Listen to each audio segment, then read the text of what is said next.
não endureçais o vosso coração, como na provocação do dia da tentação no deserto.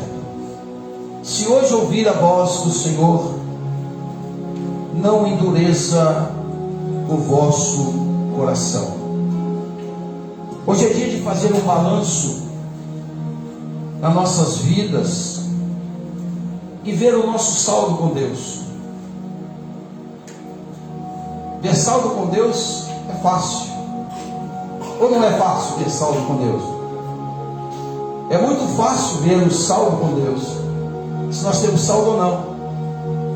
Quem ultimamente, ou seja, diariamente, trabalha com bancos, se ele quer saber a sua situação, sua movimentação, vai no caixa eletrônico, puxa lá um extrato de conta, não é isso? E nesse extrato ele vai ver toda a sua movimentação durante o mês. Temos lá no extrato 10 anos de extrato. É isso, Ana Paula? Não é verdade? Você consegue ver tudo. E qual é o acesso para isso? É o caixa eletrônico. Como nós podemos ter acesso para saber se nós temos saldo com Deus? É muito simples nós entendemos isso aqui. É possível ver o nosso saldo com Ele?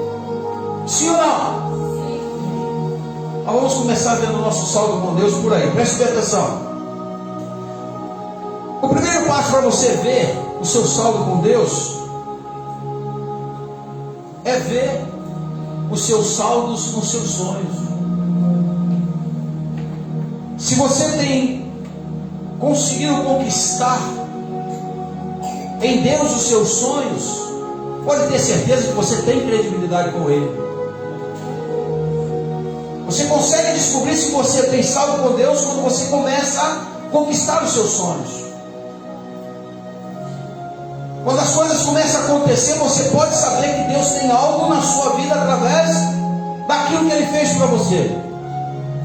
Em segundo lugar, nós podemos entender o nosso saldo com Deus quando nós vemos o nosso saldo com o nosso próximo.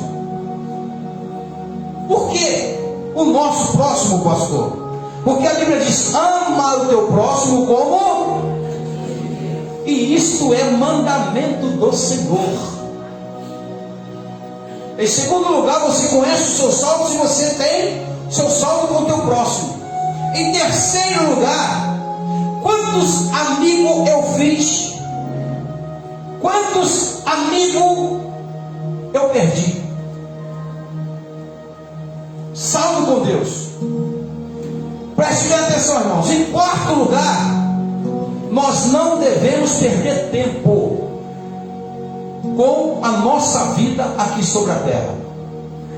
Jesus trouxe uma lição muito importante dentro do texto, nos mostrando a nossa credibilidade com Ele. Eu vou mostrar 4 personagens bíblicos aqui na Bíblia que tiveram a oportunidade de rever os seus conceitos. Embora 2 conseguiram rever o seu conceito e 2 não.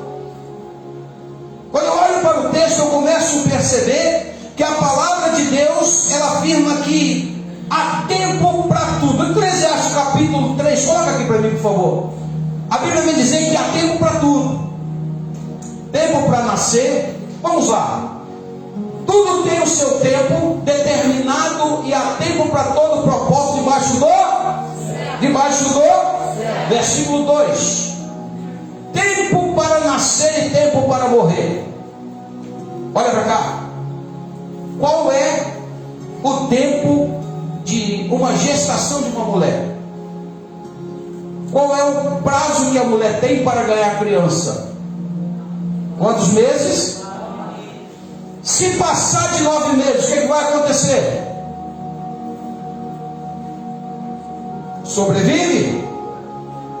Porque o tempo é 9 meses. A Bíblia diz que tem um tempo para nascer. O tempo do nascimento você sabe. Antigamente não sabiam.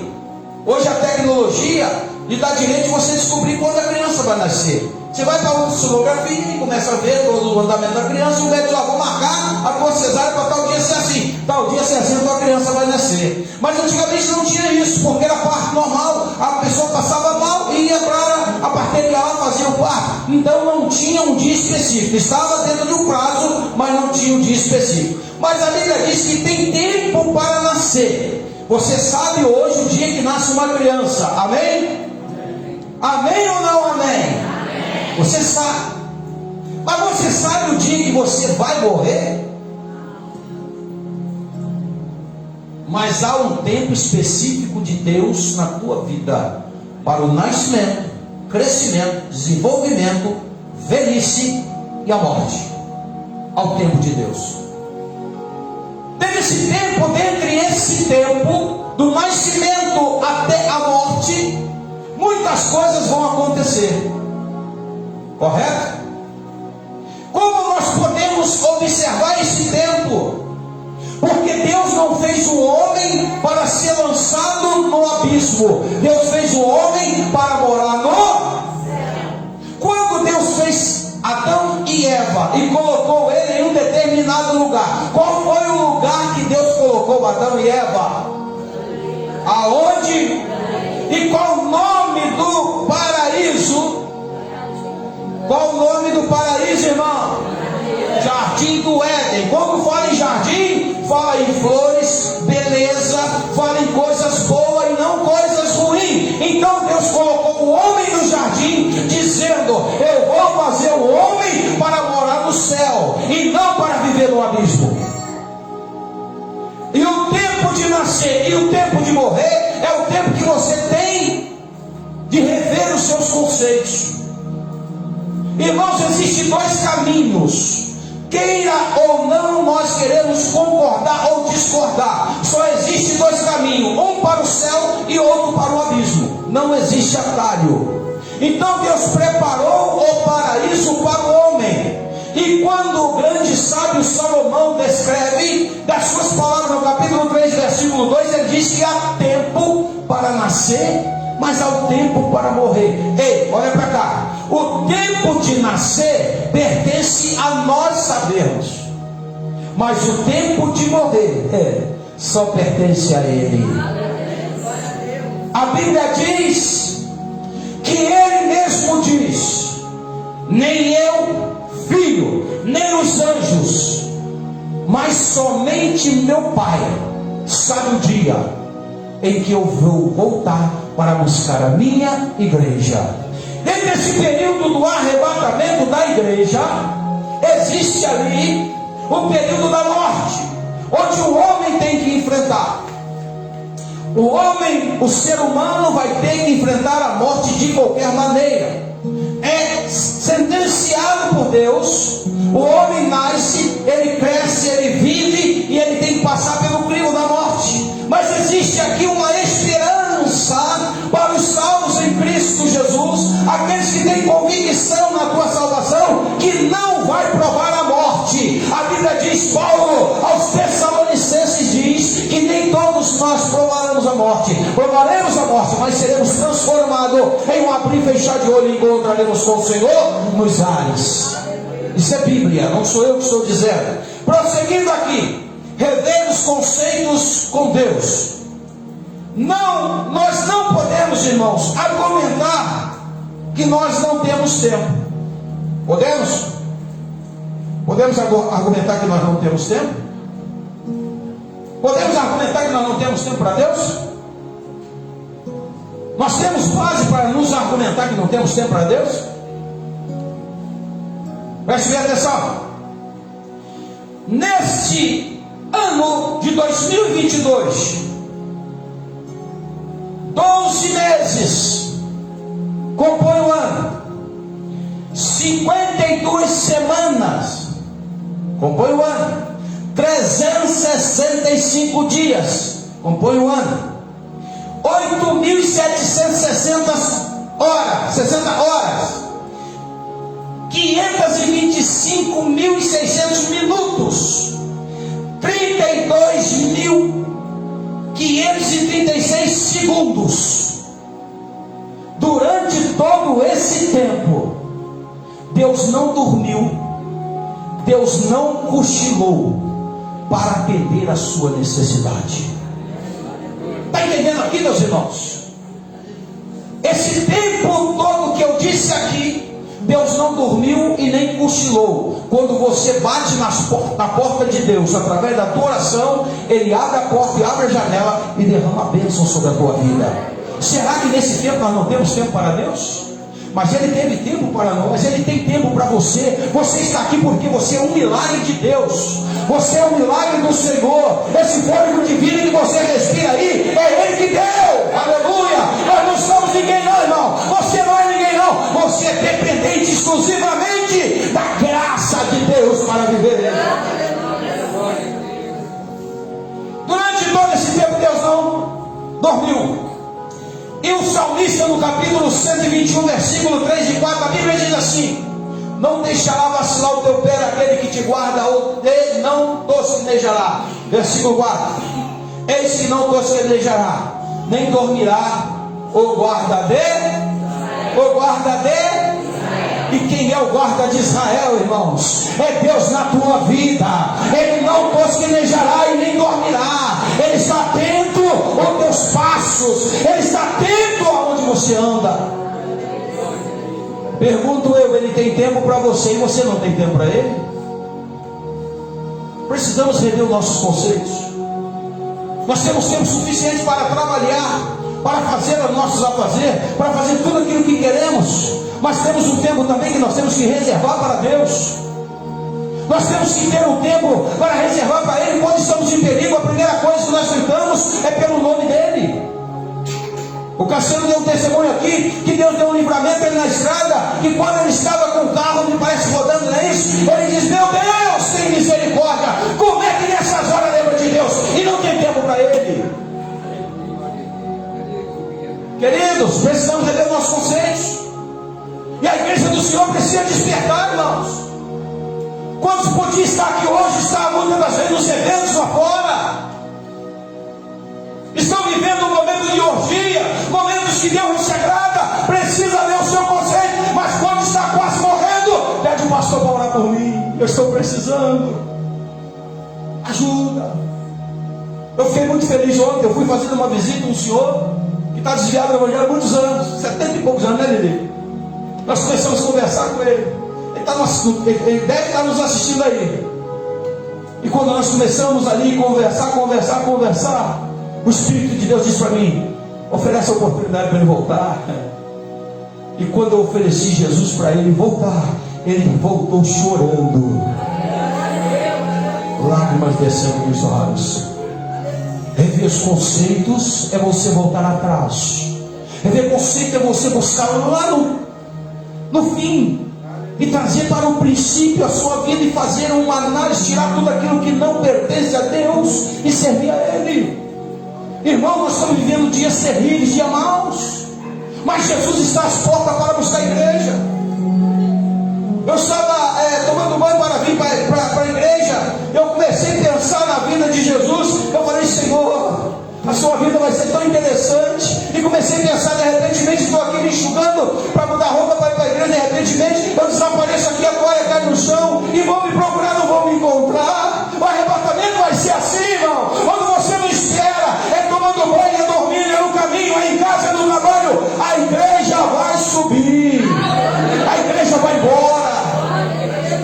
Isso é uma verdade real, e nós precisamos rever o nosso conceito. Só entra no céu quem realmente tem credibilidade com Deus. Rever conceito é obedecer e ouvir a voz de Deus.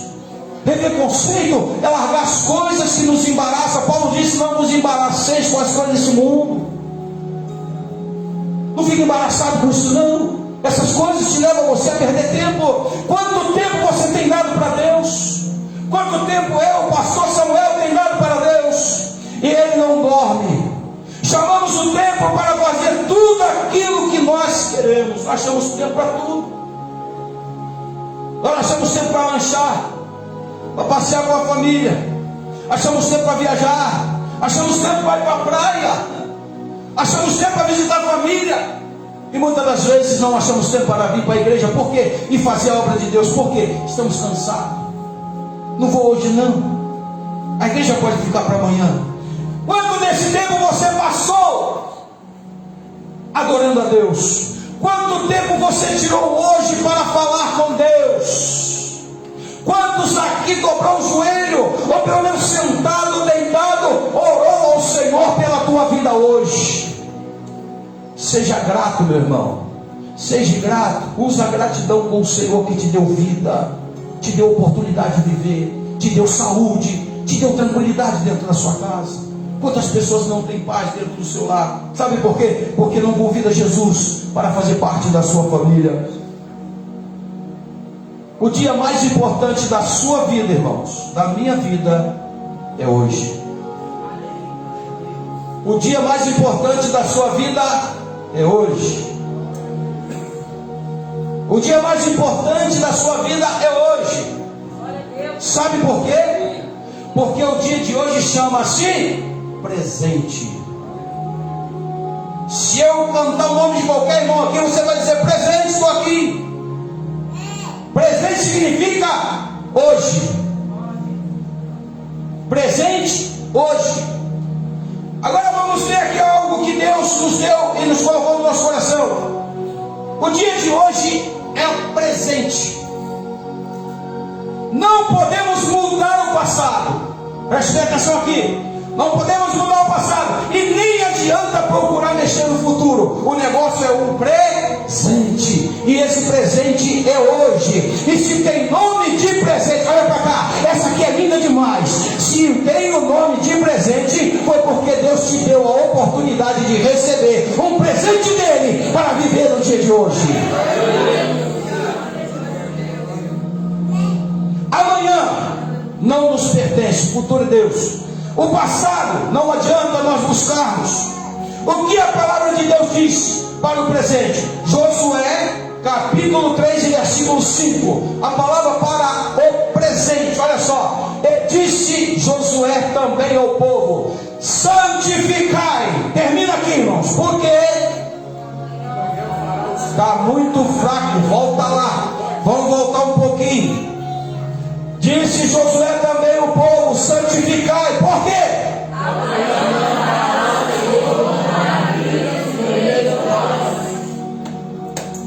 Josué está dizendo: santifica hoje, que amanhã a sua casa vai ser abençoada. Josué está dizendo ali: santifica hoje, igreja, que amanhã você vai ver a maravilha que Deus vai fazer. Pastor, que tipo de maravilha? O emprego, a porta está fechada, Deus vai abrir porta. Tem uma enfermidade na família, Deus vai curar. Tem um problema para ser resolvido na justiça, Deus vai abrir. Mas para que isso venha acontecer, santifica hoje. Irmão, nós tivemos um monte ontem, sexta-feira. Os irmãos precisam ver que glória de Deus desceu naquele lugar. O irmão subiu doente, não foi? Desceu de lá o quê? Curado, santificado. E passou o óleo: pastor, eu estou sentindo mais nada. Cheguei em casa, meu problema acabou, ficou lá no monte preso. Porque Deus, Ele quer que você se santifica hoje para te abençoar amanhã. Santifica hoje que Ele vai te abençoar. Ele vai fazer maravilha. Aquele dinheiro seu que está preso lá, que é seu direito seu, que você não consegue receber, santifica hoje, amanhã vai estar liberado. Aquele exame que você está esperando chegar, já com dúvida na cabeça, vai dar problema, pode ter certeza, santifica hoje, o exame vai dar negativo amanhã, ele não vai dar nada. Aquela enfermidade que você acha que tem dentro de você, não vai estar mais, porque santifica hoje e recebe a maravilha amanhã, recebe o poder, a autoridade e a bênção do Senhor. Isso é Bíblia, irmão, está escrito. O livro de Josué, capítulo 3, versículo 5. Vamos prosseguir aqui. Hebreus capítulo 3, versículo 7 diz assim: se hoje ouvis a voz, portanto, como diz o Espírito, se hoje ouvir a minha voz, o versículo 8 diz: não endureça o vosso coração. Ouvir a voz de Deus, não endureça o coração. Pastor, mas eu estou te doido que eu não ouço a voz de Deus. Você não ouve porque não quer, mas a voz de Deus está aí. Quantos já ouviram a voz de Deus hoje? Eu ouvi hoje a voz de Deus pela manhã. E Deus falou comigo assim: olha, eu vou fazer maravilha no meio do meu povo. Santifica eles, coloca eles no poder, para estar orando, buscando. Você vai ver o que eu vou fazer no meio de vocês. Indo para o texto, nós vamos perceber que no Novo Testamento há 4 pessoas a quem Jesus se dirigiu com urgência, afirmando o que devem fazer hoje. Vamos lá. 2 pessoas aceitaram a salvação a tempo e 2 não. E o que Jesus disse a essas pessoas? E o que devemos fazer hoje? Primeiro, Lucas capítulo 12, versículo 16. Propôs-lhe uma parábola dizendo: a herdade de um homem rico tinha produzido com abundância. Tinha produzido com a... O que significa abundância? Com muita fartura. Vamos para o próximo versículo, que é o versículo 21. Capítulo 12, versículo 21. Coloca para mim aqui. Lucas capítulo 12, versículo 21.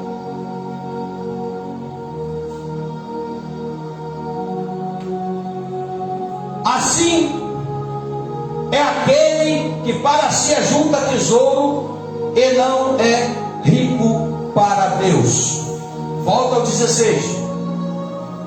Preste bem atenção. O primeiro homem que Deus fala com ele que haveria oportunidade, teria que fazer, e rever o seu conceito hoje, e propôs-lhe uma parábola dizendo: a herdade de um homem rico tinha produzido com abundância. Verso 17. E razoava ele entre si dizendo: o que farei? Não tenho onde recolher os meus frutos. Está entendendo aqui? O homem produziu, cresceu, teve abundância, mas ele não tinha onde colocar. Você já viu aquele homem aquela pessoa que é podre de rico, não tem onde colocar dinheiro? Já viu? Você conhece alguém que não tem onde colocar dinheiro? Você vai chegar à conclusão daquilo que eu estou dizendo aqui. Verso 18. Ele disse: farei isso, enlarei os meus celeiros e edificarei outros maiores, e ali recolherei toda a minha novidades e os meus bens. Verso 19. E direi, olha só, a cabeça do tolo. Olha a cabeça, olha o que nós precisamos rever, irmãos. Preste atenção no que nós precisamos rever. Ele diz assim: e direi a minha alma, tens em depósito muitos bens, para muitos anos, descansa, come, bebe e folga. O que ele disse? Descansa, come, bebe e folga. Versículo 20. Mas Deus, ouvindo isto, olha só, ele disse: louco, esta noite te pedirão a tua alma, e o que tem preparado para quem será? Essa pergunta ficou no ar. Dentre esta parábola ninguém respondeu Jesus o que aconteceria se alguém o pedisse a sua alma. Ei, preste bem atenção no que eu vou dizer. Mateus capítulo 7 diz: não ajunteis tesouro na terra, onde a traça, o ferrugem, o ladrão mete a mão e leva, mas junteis tesouro no céu. Como eu vou juntar tesouro no céu? Vendo nossos conceitos: amar o nosso próximo, amar a Deus, ter amigos, viver amigos e ter uma comunhão com a sua família e com a tua igreja. Conceitos que você precisa, nós precisamos mudar. Louco, se pedires a sua alma hoje, pedirão o que tem preparado e para quem será? Resposta, versículo 21. Assim é aquele que para si ajunta tesouro e não é rico para Deus. a maior riqueza que você tem, meu amado, é Jesus na sua vida. A maior riqueza que você tem é a alegria. Ah, pastor, mas eu não tenho alegria. Busca, porque Jesus é alegria. Ah, eu tenho tristeza, eu não tenho alegria. Busca Jesus, que a alegria vai chegar. A maior coisa que você tem na tua vida é a saúde para você trabalhar, para você viver o seu dia a dia e ter condições de ajudar quem precisa ser ajudado. Portanto, fazendo assim, você está tendo saldo com Deus e viver uma vida de obediência a Ele. Não adianta nada eu fazer tudo isso e não ter um vínculo com Jesus. Pastor, que tipo de vínculo o senhor está falando? É aquele vínculo que quando você dobra o joelho, que você começa a clamar, Ele ouve do céu e vai lá e colhe a tua oração e atende o seu clamor. Está entendendo aqui, irmãos? Essa é a intimidade que você tem que ter com Deus todos os dias. Quando você orar por alguém que está canceroso, irmão, sabia que tem pessoas que confiam na tua oração? Você sabia disso? Você sabia que tem pessoas que acreditam muito na sua oração? Acreditam muito que se você orar vai acontecer? Sabe o que é isso, irmãos? É intimidade com Deus. Ah, chama o pastor fulano, chama o irmão fulano, a irmã fulana para orar por mim, porque se eu orar eu tenho certeza que Jesus vai fazer milagre. Isso é confiança, porque sabe que você tem intimidade com Deus. E a intimidade com Deus, ela tem que estar em primeiro lugar na sua vida. Então, meus amados irmãos, a primeira oportunidade que Deus deu aos seus discípulos e a todos que ali estavam foi o meio de rever os conceitos. Jesus contou sobre um fazendeiro que era muito rico. Ele ficou mais rico ainda, com uma grande colheita em que teve. Mas nessa parábola, Jesus não teve nenhuma resposta de ninguém que estava envolvido ali naquele meio. Em segundo lugar, Lucas capítulo 22, versículo 34.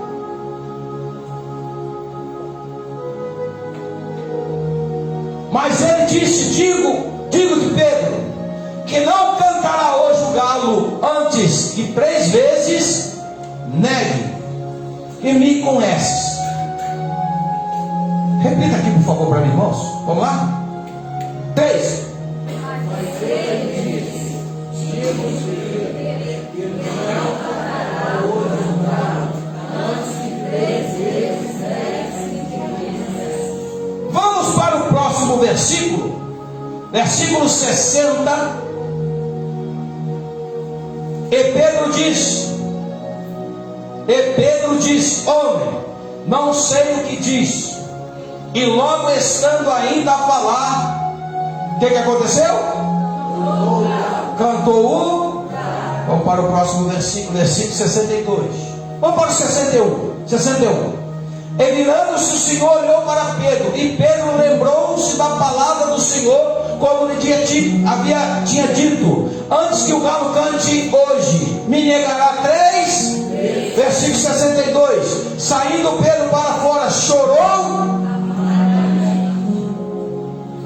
Quem era Pedro? Quem era Pedro? O que Pedro representava para Jesus? Pedro era simplesmente um seguidor de Jesus? Pedro simplesmente era alguém que hospedou Jesus? Sim ou não? Pedro era discípulo de Jesus. Jesus disse para ele: Pedro, antes que o galo cante 3 vezes, tu me negarás. Por que Jesus disse isso para ele? Porque Pedro precisava rever os seus conceitos. Porque Jesus, quando ele disse isso para Pedro, irmão Michael, é porque ele estava ciente que Pedro iria se arrepender de ter feito o que fez. Portanto, o versículo 62 diz: e saindo Pedro para fora, chorou. Ninguém chora, irmãos, a não ser de arrependimento. Ah, mas eu tenho um choro da raiva. Estou falando do arrependimento. Ninguém chora se ele não está arrependido quando faz algo que Deus não se agrada. E Pedro fez o quê? Chorou amargamente. Sabe por quê? Porque ele recebeu a mesma mensagem de Deus. Irmãos, olha para cá. Você está recebendo mensagem de Deus todos os dias. Acerta, conserta. Revê os seus conceitos hoje, porque amanhã pode ser tarde demais. Hoje Cristo quer te dar a oportunidade de rever os seus conceitos. E a Bíblia vem dizer que Pedro tomou isso como exemplo para rever os seus conceitos. Jesus dia o galo não cantaria antes que Pedro negasse ele. E foi justamente, meus irmãos, o que aconteceu. Pedro chorou de arrependimento. Jesus avisou porque sabia que ele lembraria que esse aviso seria para arrependimento. Eu não sei se isso já aconteceu com você, mas já aconteceu comigo várias vezes, acontece sempre. Deus me mostra as coisas na minha vida antes de acontecer. Para quê? Para me ficar ciente que vai acontecer. Mas se eu tenho algo que preciso consertar, conserta hoje, porque amanhã pode ser muito tarde demais. Você já viu aquela pessoa anestesiada? Erra, faz errado, sabe que está errado, continua no erro e acha que está certo. Precisa ver os seus conceitos. Não é verdade, irmãos? Não é verdade isso? Tem pessoas que dão mau testemunhos perante o mundo cristão, servo de Deus, sabe que está errado, mas não revê o conceito. A Bíblia está dizendo, Jesus orientou a Pedro que ele ia errar. Pedro, você vai errar. Você vai errar. E quando ele disse, você vai errar, ele disse, não, eu não. Jamais eu te nego. Quando Jesus disse assim, eu vou ser crucificado, ele disse, eu vou contigo, eu morro com você. Não foi isso que ele falou? Hein? Não foi isso que Pedro falou? Eu morro com o Senhor.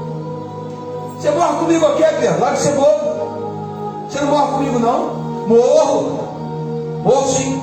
Eu morro com o Senhor. Mas o Senhor não morre sozinho, não. Pode ter certeza disso. Eu vou morrer junto. Não morre, não, Pedro. Morro, Senhor. Eu sou fiel. Juramos de pé juntos que somos fiel a Deus. Mas quando Deus nos deixa um pouquinho sozinho, sabe o que acontece? Nós viramos um verdadeiro Pedro na vida. Um verdadeiro Pedro. Negamos ele em todas as circunstâncias da vida. E ali Jesus avisou a ele que ele ia negar o mundo consegue, Pedro. Se for preciso eu morro contigo, não morre não. Se for possível eu morro contigo, não morre não. E quando ele saiu de perto de Jesus, chegaram para ele, meu filho, tu é um deles? Olha lá, é igualzinho ele. Irmãos, quem é servo de Deus, serve ao Senhor, vive na presença de Deus e é filho verdadeiramente de Deus, ele se parece com Jesus. Aonde ele anda, ele tem um espelho, tem um brilho, tem um semblante, tem um sorriso, tem alegria, tem o caminhar, aleluia, de Jesus, irmão. E Pedro no meio do povo andando ali, já é um deles, ela aparece, é igual. Não sou, não, é sim. Esse aí é um deles. Eles também tem que ser crucificado. Pedro vazou fora e saiu. Quando Pedro saiu do meio do povo, o galo cantou 3 vezes e ele começou a chorar amargamente.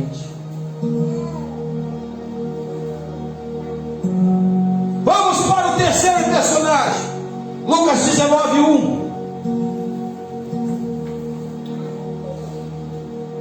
E tendo Jesus entrado em Jericó, ia passando, 2. E havia ali um homem chamado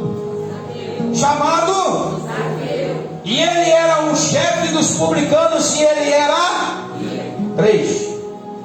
E procurava ver quem era Jesus, e não, por quê? Hein? Por quê? Porque ele era pequeno. Ele era pequeno, de pequena estatura, ele era pequenininho. Ele era pequenininho. E se ele chegasse no meio da multidão, ele ia ficar assim, eu não ia conseguir, porque tinha gente mais alto que ele. O que ele pensou? Eu vou subir em uma árvore. Versículo 4.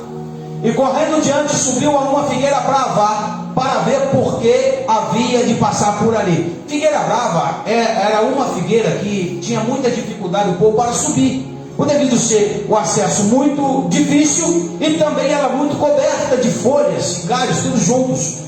Portanto, ele procurou a figueira porque ele sabia que ninguém ia saber que ele estava ali. Vamos para o versículo 5. E quando Jesus chegou àquele lugar, olhando para cima, viu e disse: Zaqueu, Zaqueu, porque hoje me convém pousar em sua. Zaqueu achava que ele estava escondido, irmão. Ei, tem momento que você acha que está escondido. Está não. Há momento que nós achamos que estamos escondidos, e não estamos não. Cheguei no supermercado Fluminense ontem, eu e minha esposa passando por lá tem muita gente conhecida. Aí tem um cidadão que estava lá mexendo lá, meu marido falou assim: Pastor Samuel! Cara de máscara, eu não conhecia o camarada, ele olhou para mim, tirou a máscara: Pastor Samuel! Eu falei: tudo bem? Eu não conhecia o cidadão. Ele não se contentou, foi lá: eu sou fulano de tal, que o senhor me viu pequenininho, não está lembrado de mim não. Tem momentos que nós somos surpreendidos no meio da multidão, irmãos. E Jesus, quando passava por lá, Zaqueu estava onde? Em uma figueira. Para o versículo 6. E apressando-se desceu e recebeu com júbilo. Versículo 7. E vendo tudo isto, murmurava, dizendo: entrará para ser hóspede de um homem pecador. Jesus não veio para os sãos, ele veio para aqueles que são doentes. E eu sou um doente na presença de Deus.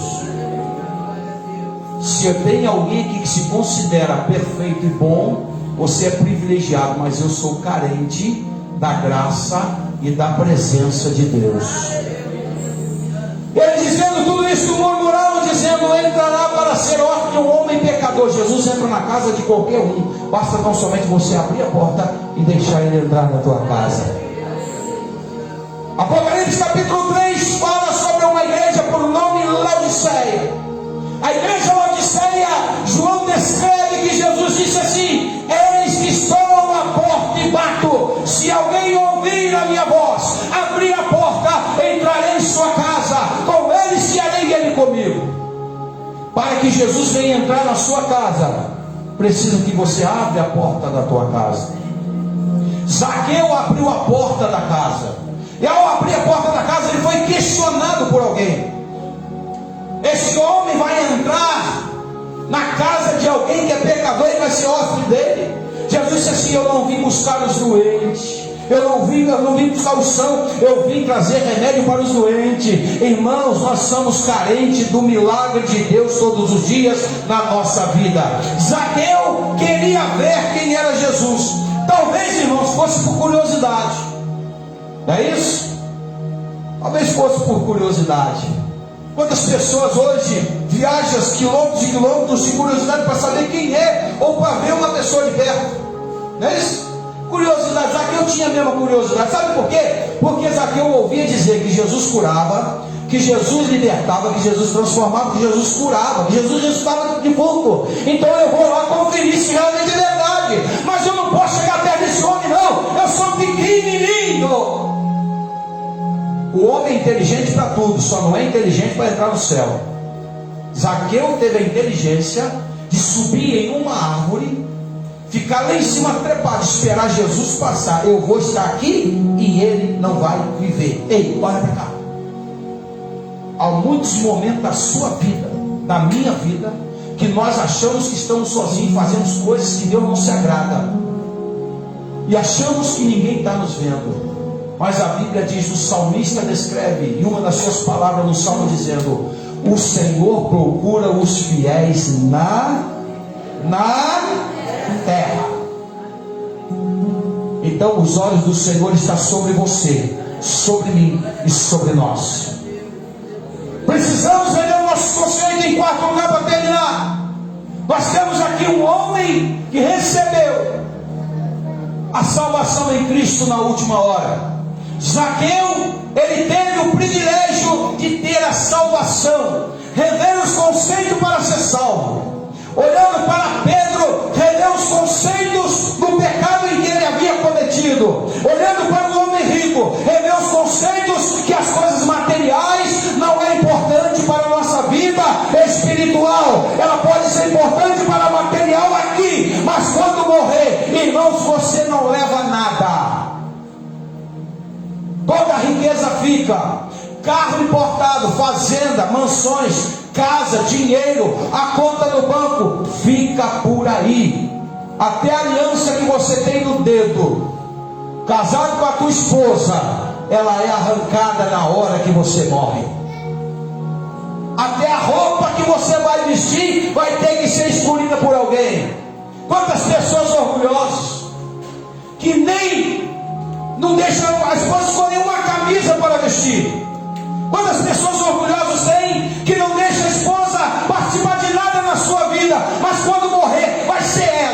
vai colocar roupa em você. Vai ser ela que vai designar a roupa que você vai vestir. Quantas pessoas têm um orgulho de não aceitar nada de ninguém, e quando partir dessa terra, vai ter que ter alguém para te levar até o sepultamento e te sepultar. Com seus próprios pés você não vai, caminhando você não vai, no teu carro você não vai. Você vai estar deitado dentro de uma urna, e você vai ter que ter no mínimo 4 pessoas para te carregar. Já pensou nisso? Vamos rever o nosso conceito, irmãos? Vamos rever os conceitos hoje, para que amanhã nós não venhamos passar por dificuldade, sabendo que estamos errados, vivendo uma vida errônea. Lucas capítulo 23, versículo 43, eu fecho aqui. Olha só o que a Bíblia diz. E disse Jesus: em verdade vos digo, que hoje estarás comigo no paraíso. Muito bem. Preste atenção aqui. Jesus estava onde? Na cruz do Jesus estava ali dando a vida por quem? Por quem? Por você, por mim, por nós. No momento em que ele estava na cruz, alguém que estava do lado. Bom, mas é interessante isso aqui. Olha para cá, irmãos. Esse malfeitor, ele estava preso. Aonde ele estava? Ele estava onde? Na prisão ele não tinha o privilégio de acompanhar Jesus. Concorda comigo? Até onde dá nos entender, ele não andou um pouquinho atrás de Jesus. Não teve oportunidade. Até onde eu entendo, ele não viu o milagre de Jesus. Até onde eu entendo o texto, esse homem não viu Jesus ressuscitar mortos, não viu ele limpar leprosos, não viu ele dar vista ao cego, dar audição aos que são surdos. Ele não viu nada disso. Mas quando ele chegou pertinho de Jesus, ele sentiu algo diferente. Aleluia. Ele sentiu algo diferente. Que ele olha para Jesus e diz assim: ó, lembra de mim quando entrares no teu. Irmãos, na sua concepção ou na sua ideologia, a forma de você pensar, de você idealizar, o fim de Jesus estava naquele momento? Sim ou não? Jesus tinha chegado ao fim ali naquele momento? Sim ou não? Não. Para muitos que estavam ali, o fim de Jesus era aquele: cruz, morreu, acabou. Não é isso? Para muitos, Jesus naquele momento estava na cruz para ser crucificado, iria morrer, acabou. Não. Jesus estava ainda no projeto de Deus. Jesus, ele não morreu, ele foi ao sepulcro, mas ressuscitou ao terceiro dia, e ele continua ainda sendo Deus na minha, na sua, na nossa vida. E Jesus olha para ele. Quando ele olha para Jesus, em verdade te digo, hoje mesmo você vai estar no paraíso comigo. Olha para cá. Paraíso não quer dizer que você está morto. Você passa de uma vida para outra. Você passa de uma vida para outra. Existe vida após a morte? Existe. Tanto para aqueles que são fiéis e aqueles que não são fiéis. Existe vida após a morte? Existe. A Bíblia diz isso. A Bíblia diz que Jesus conta uma parábola de 2 homens. Um morreu, foi para o Hades, e o outro foi para o paraíso. Então Jesus disse: hoje mesmo tu estarás comigo no paraíso. Porque Jesus foi ao paraíso. É interessante isso aqui. Jesus, como Filho de Deus, ele podia ter morrido, ele podia ter sido crucificado, ressuscitou no terceiro dia e foi direto para Deus. Não, ele foi crucificado, deu seu último suspiro e foi para o paraíso. Por isso ele disse ali: hoje mesmo estarás comigo no paraíso. Se Jesus não tivesse ido ao paraíso, ele dizia ao homem: hoje mesmo você vai estar no paraíso. paraíso. Mas ele disse: não, comigo. Tu vai entrar lá no paraíso comigo, rapaz. É comigo. E ali naquele momento nós vemos aquele homem revendo o seu conceito com Deus. E recebendo de Deus a oportunidade de ser salvo em Cristo Jesus. Aqui eu fecho. Ele disse na tua palavra: hoje mesmo estarás comigo no paraíso. Que Deus em Cristo nos abençoe. Que o Senhor Jesus continue nos dando vida. Que a graça de Deus continue sendo derramada sobre a nossa vida. E nós possamos rever os nossos conceitos. Conceito esse que nós podemos e devemos melhorar todo dia da nossa vida. Amém? Amém? Amém. Deus querido, nós gostaríamos de saber se alguém em nosso meio que ainda não aceitou Jesus como seu Salvador e precisa dar um passo para Deus hoje. Nós queremos te dar esta oportunidade. Tem alguém no nosso meio? Eu quero orar por você. Tem alguém no nosso meio que ainda não é evangélico, ou que está desviado do Evangelho, que está distanciado? Vem para Jesus. Jesus te ama. Ele quer libertar, Ele quer te transformar, Ele quer te dar vitória na sua vida. Tem alguém no nosso meio? Eu quero orar por sua vida. Tem alguém? Não há ninguém. Que Deus em Cristo nos abençoe, em nome de Jesus. Mas a palavra de Deus, ela é fiel para com todos nós.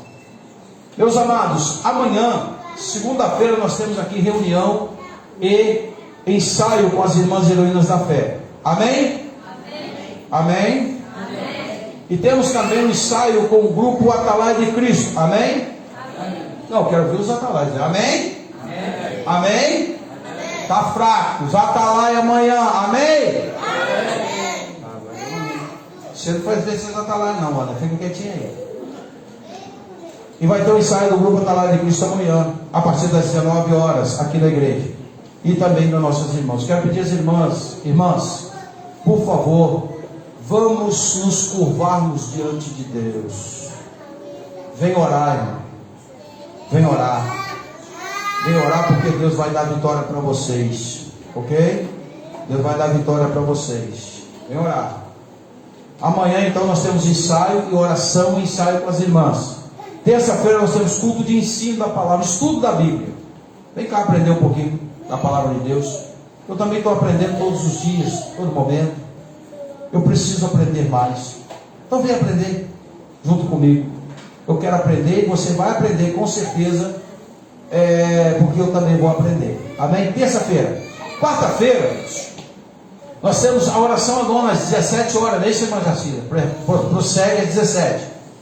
17 horas, oração anônima para a nossa irmã missionária Jacira. Devido ao sol, a nossa irmã pediu que jogasse para 5 horas da tarde. É 3 horas, breve vamos voltar para o horário de 3 horas. Não sei como a irmã Jacira vai fazer. Na quinta-feira temos culto de libertação, a partir das 19 horas. Sexta-feira nós vamos estar subindo ao monte na segunda volta da campanha. Quantos entraram na campanha? Levanta a mão. Quantos levantaram? Maravilha, olha aí. Se tiver alguém que queira entrar, irmão, pode entrar, sem problema. Sexta-feira, vamos estar lá. Deus fez maravilha lá em cima ontem, tá? Jesus curou pessoa lá em cima ontem. Sexta-feira. Sexta-feira nós temos a oração. Eu quero colocar aqui uma oração, irmãos, de 6 horas da manhã às 7. Aqui na igreja. Eu vou estudar o dia. Vou ver aí o dia melhor. Vamos colocar de 6 às 7 aqui. A igreja precisa orar. A igreja que não ora, ela não vence. Nós precisamos sacrificar um pouquinho o nosso corpo. Deixar a cama, o cobertor, deixar o nosso ambiente e buscar o Senhor e orar. 6 às 7 da manhã. Vamos levantar uma campanha de 6 da manhã às 7 aqui. Depois nós vamos mudar essa campanha de 6 às 7, vamos mudar ela para a madrugada, ou seja, de 11 à meia-noite. Vamos estar orando aqui, buscando o Senhor aqui na igreja. Mas a campanha do monte vai permanecer na sexta-feira, ok? A igreja precisa voltar a orar. A nossa igreja, ela tinha um currículo de oração muito amplo. Nós tínhamos oração todos os dias. Devido à pandemia foi caindo, e nós paramos de orar. Agora vamos voltar a essas atividades de oração. E você vai ver o que Deus vai fazer no nosso meio, na sua vida e na vida de cada um de vocês. Amém? Então, sexta-feira nós vamos estar subindo ao monte. Sábado é 8 às 9, temos consagração das irmãs. Continua às 7? Voltou para as 7. Obrigado, Manuel. De 7 às 8 da manhã, a oração com as nossas irmãs aqui na igreja. Domingo pela manhã, escola bíblica dominical. E temos culto às 19 horas. Culto à noite de adoração ao nome do Senhor. Amém? Amém? O amém está mais ou menos, mas dá para considerar. E queridos, eu quero reforçar que os irmãos da escola dominical, irmãos, vamos falar um pouquinho aqui. Escola dominical é o maior seminário que o cristão pode ter para o seu aprendizado. Eu tenho sentido falta de muitos irmãos na escola dominical. A nossa escola dominical, com certeza, tem sido uma escola de edificação. Que aqui nós estudamos a Bíblia junto com os irmãos. Aqui não tem conversa fiada, não. Aqui ninguém conta história, não. Nós vamos falar da Bíblia, da realidade da palavra. Vem para cá, participar conosco da escola dominical. Porque a escola dominical é o maior seminário que você pode ter na sua vida, no seu aprendizado, no seu dia a dia. Entenda bem o que eu quero dizer aqui. A igreja investe na escola dominical. Porém, o investimento que nós fazemos é para você usufruir desse investimento. A gente não cobra a revista, nós doamos a revista. A igreja paga a revista. Você tem tudo na mão gratuitamente. Vem para cá, vem aprender da palavra de Deus na escola dominical. E quero fazer um desafio para você na terça-feira também. Você que gosta de Bíblia, gosta de aprender, vem para cá na terça. Vamos discutir aqui a palavra. Vamos estudar a Bíblia, para você entender o que a Bíblia diz ao seu respeito, ao meu respeito, ao nosso respeito, e no dia a dia que nós vivemos. Amém? Amém. Vamos orar, vamos colocar de pé, vamos orar ao Senhor, agradecer a Deus por esse momento. Eu quero pedir aqui o presbítero Maico para fazer esta oração, e o presbítero Edgar vai interpretar a bênção nesta noite, no nome de Jesus. Aleluia. Soberano Deus, eterno Pai, Deus amado, poderoso, somos gratos, meu Deus, por tudo quanto o Senhor realizou aqui nessa noite, Senhor. Meu Deus, muito obrigado, continua conosco, nos leve em paz para nossos lares, guardando, livrando de todo mal. Meu Deus, que tenhamos uma semana abençoada na Tua presença, meu Deus. Guarda o Teu povo, abençoa cada vez mais, em nome de Jesus. Amém. Que a graça de nosso Senhor e Salvador Jesus Cristo, o amor de Deus e as doces consolações do Espírito Santo sejam com todo o seu povo, desde agora e para sempre, que todos digam amém. A vitória é nossa, a vitória é sua, a vitória é do povo de Deus. Deus abençoe a todos em nome de Jesus. Até o próximo culto, querendo Deus, vamos estar aqui.